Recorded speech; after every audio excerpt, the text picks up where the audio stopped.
Everton, how they went they shit down that thing. again to Shitting their Leeds. pants, mate. Getting found out a bit now. They are. Yeah. It's pretty bad. I mean, it depends though, doesn't it? Does anyone seriously think Everton should be title contenders? Really? They're a good team. Got a great manager. Ancelotti's fantastic. It's some good players, but there's no depth. Again, like, they're not Liverpool. They're not Man City. They can't. If one of their players, like for instance, if Calvert-Lewin goes down, who plays up front? They move Richarlison maybe, and then Yeah, exactly. You got to move parts around. They haven't got another fucking world-class striker sitting on the bench. If you're Liverpool, for instance, if Salah goes down, well, you still got Jota, you still got Firmino, you still got Mane. You know, you've got options. They don't actually have that many options. If you look at their side, if you remove their crucial bit, for instance, they went into that Southampton game, didn't they? You know, they were really struggling for play. No, James Rodriguez wasn't playing. Richarlison got sent off, I think, which doesn't help. You know, but all of a sudden you remove those pieces and they look bang average. They look bang average. And Jordan Pickford's not playing nearly as well as I would like either, actually. You know, yeah, he's especially not. for being England's number one, he's not playing like England's number one. Well, he kind of is if you've been watching England for more than a couple of years, because England have actually been pretty shit for the majority of their time. And I would expect England's number one to. I mean, everyone remembers Rob Green letting the ball go through his legs against the United States. Thanks, Rob. Thanks. Dickhead. What do you expect from a West Ham keeper? Yeah, I fucking said it, Nick Payne. You know, it's Everton, mate. They're just sliding. Now, you know, I think they're sixth now at the moment. I think that's kind of. They should be pushing for Europa League spot. I think we found them out. But they need to, you know, they ride Calvert-Lewin as far as he goes. And if he doesn't win, him goes. But I said this, didn't I, after the Fulham game? They beat Fulham 3-2. And everyone was like, yeah, they've written the ship. What, against Fulham? Behave yourself. Fulham, bro. You know? I'm not impressed by that. Not impressed. No. A little bit. They're being found out. And the bigger teams are taking advantage of them now. I think they need to do a little bit of a restructuring up front. Like Calvert-Lewin, Richarlison, and James Rodriguez, like maybe throw a fourth guy in there, do a 4-4-2 or something. They do look like they're getting a bit too comfortable, actually. But also, their defence is letting them down quite a bit as well. They're starting to ship goals, and the defence is now starting to get found out a little bit. I think initially people were a little bit like, Jesus Christ, Everton hit us in the mouth. We don't know what to do. Now they're like, right, okay.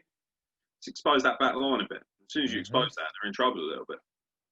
Yeah, they don't really have a good, solid defender back there. Michael Keane's pretty good.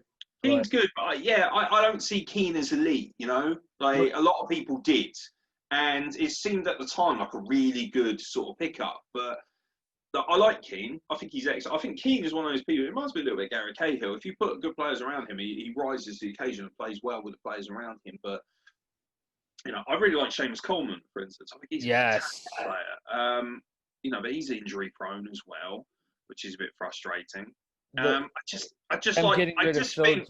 think them getting rid of Jagielka was a Jagielka was a big loss there. Ultimately, Jagielka was starting to get old as well. Let's not forget that. But one thing that I think I'd like to see from Everton is just working a little bit harder to get more out of their football. I feel like they're missing that extra 10%, and I think that would right most of the issues. So, again, though, it's Everton. Let's not try and hammer that panic button too much. At the end of the day, I didn't have Everton down to be a credible threat this season. They're sixth right now, and if you're an Everton fan, and I said to you at the beginning of the season, you'll be sixth entering December, you'd be very happy. So, you know. Yeah. Got to temper your expectations. The problem is that because they came flying out of the block so quickly, we're now like, oh, what the fuck happened to Everton? It's like, actually, this is kind of where they should be. Leeds, after their debacle against Villa, and they were up at the top of the table, do you see them pushing for that Europa League spot? Leeds have got enough quality to be in Europa League. Leeds, like Everton, kind of came out early, punched people in the mouth. They were scoring a crazy amount of goals. You know, they opened up against Liverpool, got 3 against Liverpool, they got 3 against Fulham. Bamford was going mad, you know, at the beginning of the season. But that's not so, you can't maintain that. And the thing about Leeds as well is that they play such a high energy, high tempo style of football. You know, their manager demands that. Yes. And I love the way, by the way, that he just kind of crouches in the technical area like some sort of baying bat. It's just something very strange about Bielsa. He's just a little bit of a different animal, and he's a little bit scary actually. Good manager though. You can tell the players respect him and they fear him, and I think that's very important. I think that's very important. It reminds me of Allegri actually. Allegri had that style of football as well. I mean, Pep Guardiola speaks volumes, of respect about Bielsa, and that speaks volumes for him. I think he's done really well. Let's not forget, Leeds got promoted last season from the Championship. Yes. And everyone's like, look at Leeds sliding. What? Like, you know what? Well, first of all, stabilise yourself in the Premier League, then spend the money to make that team have the extra quality. Could you imagine bringing in more higher quality players under his system? They could end up being a very dangerous team. I don't think Leeds are going away anytime soon. So all you people who hate Leeds, because everyone seems to hate Dirty Leeds is the nickname they get from a lot of people. I'm really excited about playing Man United. I really hope there'll be fans in for that, because they fucking sort of hate each other loads. They fucking hate each other so much, and it's so funny. I love it. They try and rip each other's heads off. They just fucking despise each other, even though for some reason Middlesbrough is like closer to like their dog. It's very strange, very very strange. But yeah, fucking Leeds do look good, and I think they should be pushing for Europa League spot. At the same time, you got it's all about tempering your expectations. Leeds are fantastic; they are a great football team, but I want them to just solidify where they are for now. There is plenty of time to become a great dynasty again, a great high tempo football team. Yeah, for sure. I just, another reason I like Leeds is Patrick Bamford. He's a former Chelsea guy. We picked him up from Nottingham Forest, and he did somewhat good for the years that we had him, and then we shipped him off, and now here he is in the spotlight again with Leeds, and he's just making Chelsea fans wonder, why didn't we keep him again? Like, why? At the time, these guys don't fit. Yeah. You can't hold on to everybody. It's rather famous that people know that apparently Arsene Wenger had first dibs at Cristiano Ronaldo and said no. Like he didn't think that he was worth the money at the time, and at the time maybe not. And then he blossomed into one of the best players to ever live. So you don't get everything right. Right. And let's not forget as well the amount of players that Chelsea have, the turnover of players.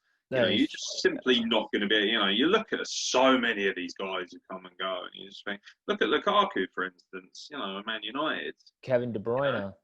Like not everybody sits and see exactly. You just don't. Like I think I've seen so many good players come through, but then it also flip it on the other way. Ryan Sessegnon was lights out for them.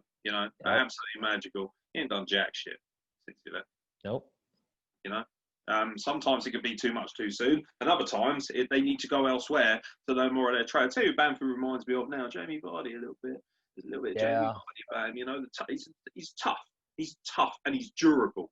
And all the time that Bamford's on the field, you know that Leeds are a dangerous threat. And I love Bamford. Bamford's my kind of footballer.